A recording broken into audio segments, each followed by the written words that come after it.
Hello everybody, welcome to another Eternal Deck Tech video! Alright, so we've got a little bit of a weird one today. It's not going to be competitive. A lot of my lists aren't, but some of them try to be a bit more. This one's really just more of a challenge because it's super funny when it actually works. We managed to get it happen once, and if you paid attention to the Reddit in the last week or so, we had this happen on stream. So I tried to streamline the deck to do it a little bit more often. So first I want to shout out the person that made the deck originally, which is Fish Spider. They are trying to make an infinite Talir combo.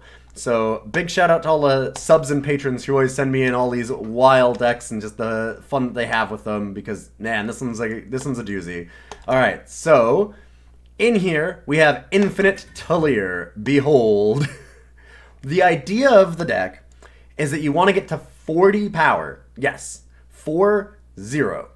Once you get to 40 power, then you can immediately start doing some stuff. Basically, what you can do is you play Talir Unbound and immediately ultimate it to get 33. Boom, you get 7/7 Overwhelm, take an additional turn. The reason why that's key is because you also want to have one other piece besides 40 power, which is Quicksilver Mirror. Start of your turn, play copy one of your units. Copy Talir on your additional turn. Ultimate the new Talir. Get an additional turn. Use Quicksilver Mirror to copy the Talir. Ultimate the Talir. You can see how that goes. You have a bunch of ways to get all of this power. So, like, how are we going to do that? There's really one reasonable way to get up to 40 power, and that's Mask of Torment. Mask of Torment just gives you a massive amount of power whenever you gain life, gain extra power, etc., etc. You're gonna need a Mask of Torment or two even to get all the way there. And then the rest of the deck is all just different ways for us to draw cards and power up the Mask of Torment. And often both, because we have things like Amaran Camel, so that whenever we are drawing the extra cards, we can find our Quicksilver Mirrors and our Talirs and things like that. You're also gaining life, which is going to help your Mask of Torment go off. So we have Temple Scribe, gain life, draw a card, works awesome with Camel. We have the Elysian merchants, getting things out of the market. Obviously, we want Mask or Talir a lot of the time. I'll go into the rest of the market in a minute. But another cool thing is with the merchant to remember is that when you swap a card with your market, it is actually counting as a draw. So it'll also trigger Amaran Camel. As you might guess, Camel is actually kind of important to the deck. Mesmerized Moth, create and draw Camel. An Ancient Bauble. Ancient Bauble obviously giving you life every turn, so you can do some shenanigans that way. Beckoning Lumen is a really cool little combo with Camel because it doesn't go infinite. Because what happens is you gain life, this gets you to draw a card at the end of your turn, then you gain life again. It only stops there, but it's still nice that you just gain a little bit of extra life anyways.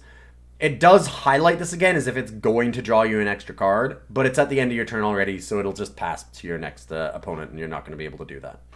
Devoted Theurge is obviously very common in super, like, combo-centric mask decks like this, because you can pay 6 over and over to just constantly gain more power off the mask, and to make the Devoted Theurge bigger. Generally with this deck, by the way, we could win well before we get to the 40 power and play the Quicksilver Mirror, but it ain't the point. That's not what we're going for. We're not trying to win here. We're trying to do something crazy. And we have managed to get it to work once at least.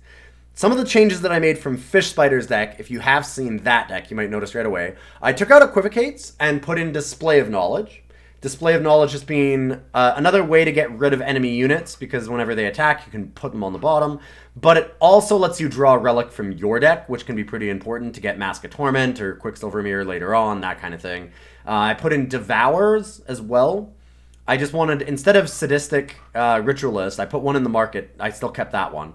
But I put in Devour instead, because this way, the idea of the Sadistic Ritualist is, again, it's not really necessary to the combo, but it is necessary to the combo.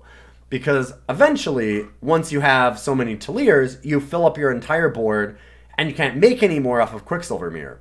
So if you're making too many Talirs for your extra turns, well, you need a way to sacrifice them. So you can Sadistic Ritualist them away. Instead, I put in Devour because if your board is getting close to full, which can actually happen, it's nice to have a Devour to get rid of, like, an Elysian Merchant or a Mesmerized Moth or a Temple Scribe. Like, we've got a few things that are kind of useless later in the game. And so devouring them is nice, gains us life, draws us cards, works really well with Mask of Torment, and frees up space so that we can make copies of Talir off of Quicksilver Mirror.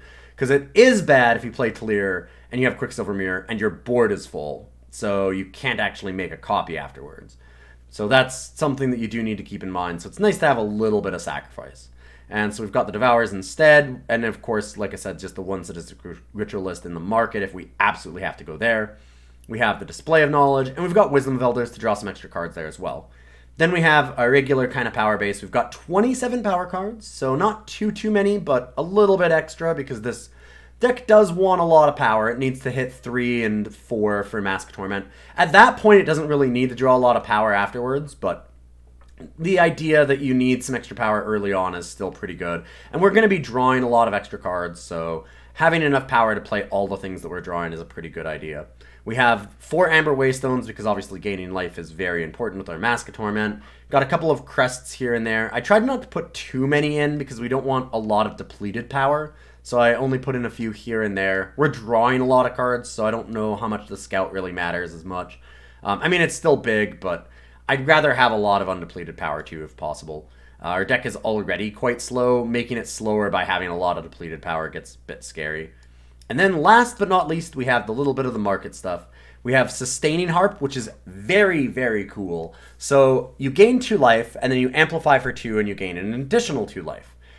Neat thing about that is that each of those amplifies actually counts as a distinct life gain. So in other words, if you pay 8 for it, so you use it 3 different times, 3 extra times, you've got 4 copies of it, it will in fact trigger Mask of Torment 4 different times. So you're going to get 4 extra power from it, not just 1. So Sustaining Harp ramps up very, very quickly, much in the same way that like Devoted Theurge does, but in a much cheaper fashion. I haven't really gotten the chance to do it yet, but it's very, very sweet little sideboard tech. So I like that in the market. We have that Sadistic Ritualist that I already talked about. And then, of course, we've got the 2 key pieces that we can get with Elysian Merchant, which is Mask of Torment and Talir Unbound. And we have an Elysian banner as undepleted power in case we're a little bit stuck. It's really nice to be able to go like a 3-power hand, play Elysian Merchant, get Elysian banner, and guarantee that you get a Mask of Torment even if they kill the Merchant. It's nice to make sure that you have that sometimes if you're a little bit short on power. So a little bit of safety there in the market as well.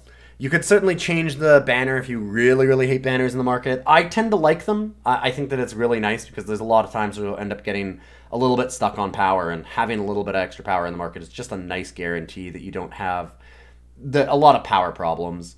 Also, I mean, just fixing your colors and everything is pretty big too. But if you wanted to swap it out or any of the other cards, you might want to put in like a Passage Vions or, you know, some other endgame kind of card like that. You could put in like an Azindal or something if you really wanted to try and win games. But we're not trying to win games. We're trying to make Talir infinite. So let's go to some games and see what we can cook up with this baby.